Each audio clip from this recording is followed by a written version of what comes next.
Hello, I'm Bob Schieffer, and welcome to the CBS Evening News Online edition. Just ahead, assessing the damage from Hurricane Wilma. Trish Regan will have details. Also, with the American death toll in Iraq reaching 2,000, we report on why small-town America is bearing more than its share of the sadness.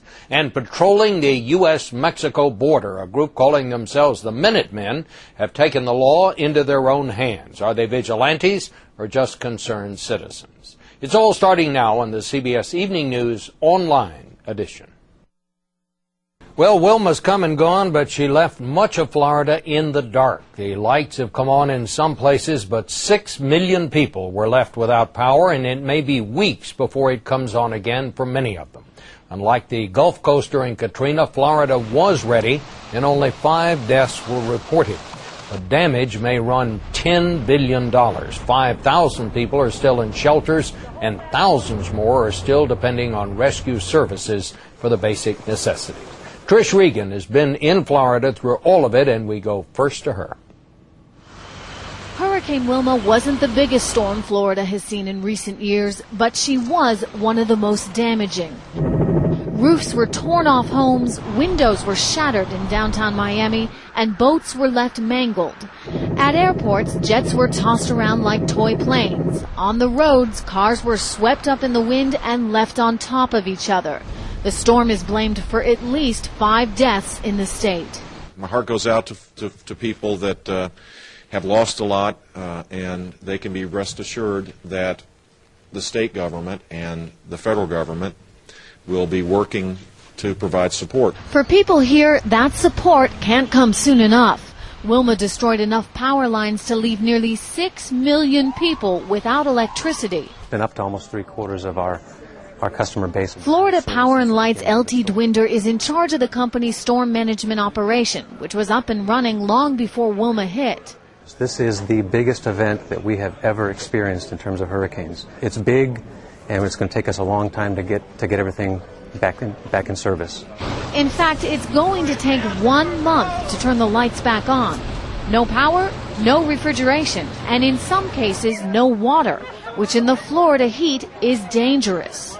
So today, thousands in Broward County waited in their cars in hopes of getting the basics, a little ice and water. Outside Miami's Orange Bowl Stadium, people lined up for hours, also looking for supplies. Ana Leon says she's afraid for her 2 young boys. They need milk and food and water. Some grew frustrated by the long wait. And you have a line going all around the field to get 1 bottle of water and 1 bag of ice. That's absurd. By the time these people leave here with that bag of ice, it'll be melted when they get home. While others were simply scared. Are you worried about what you're going to do? Yes, I'm very worried. Officials estimate that at least 12,000 people came here to the Miami Orange Bowl today.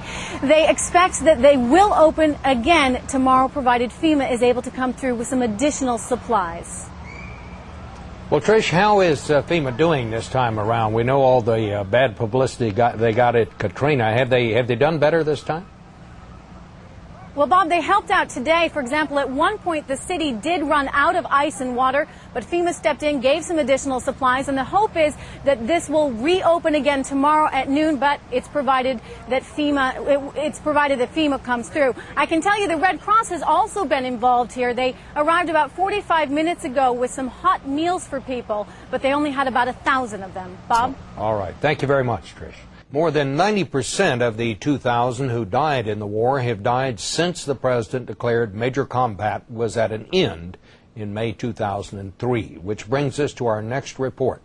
Usually we salute fallen heroes during this part of our broadcast, but tonight we're going to look at the impact a military death can have on not just a family, but an entire community. Here is National Security Correspondent David Martin.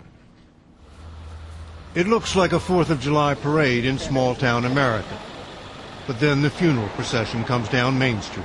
We're all here this morning to honor Victor. He paid the ultimate price for all of us. Sergeant Victor Anderson, killed by a roadside bomb in Iraq, was from Ellaville, Georgia. He was a deputy sheriff and a family man, and everybody from the mayor on down knew him.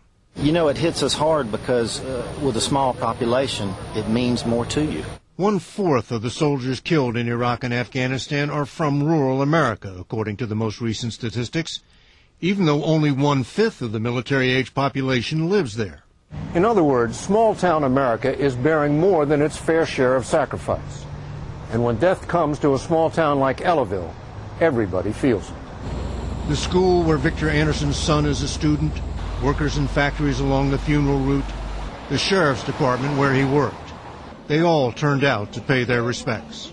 It was most overwhelming. I've never, just seen that many people turn out to show their patriotism and their love and respect for fallen officer. In this part of Georgia, it was the biggest story of the day. And for the widow, it was the end of life as she had come to know it. You always think it won't be you. How did you react? I couldn't catch my breath.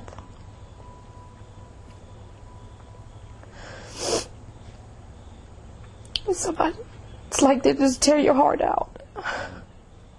But on the day of the funeral, there was comfort in seeing the roadside lined with mourners. It was overwhelming to know that so many people cared for us the way they did. Ellen Anderson moved to Ellaville when she married Victor, and she plans to stay on without him. It's nice when people tell you, hey, greet you at the grocery store, see him at church. Tyler Anderson plays on the team his dad used to coach. Run, run, run! Take him down! Now Mom comes to practice. And on game day, every player will wear Victor Anderson's initials on his jersey.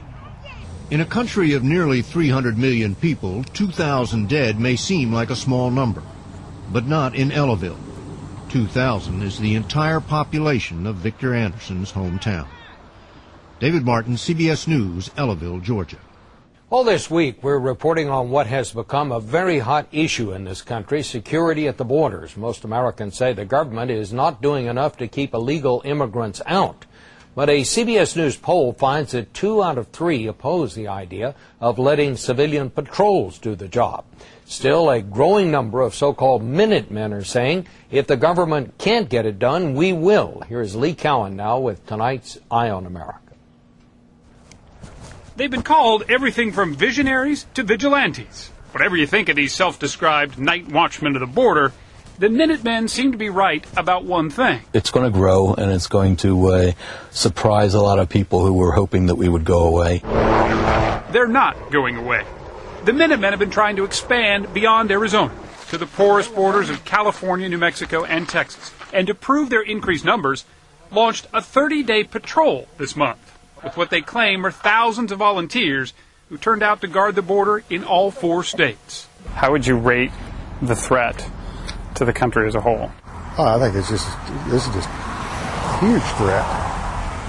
I think our next 9/11 is going to be coming right through this southern border. Dr. Mike Vickers, a veterinarian and a rancher, is helping lead the charge in Texas. Here's another hole that they just cut probably last night or night before last. He estimates at least 100 illegal immigrants sneak across his ranch every single night. His duty as a Minuteman, he says, well, it's pretty simple. To document this flood of people, to try to assist the Border Patrol to catch them, and to show Washington what's going on and how bad it really is. But this month, the Minutemen tried a different tack. Not just patrolling the border, but patrolling big cities with big immigrant populations.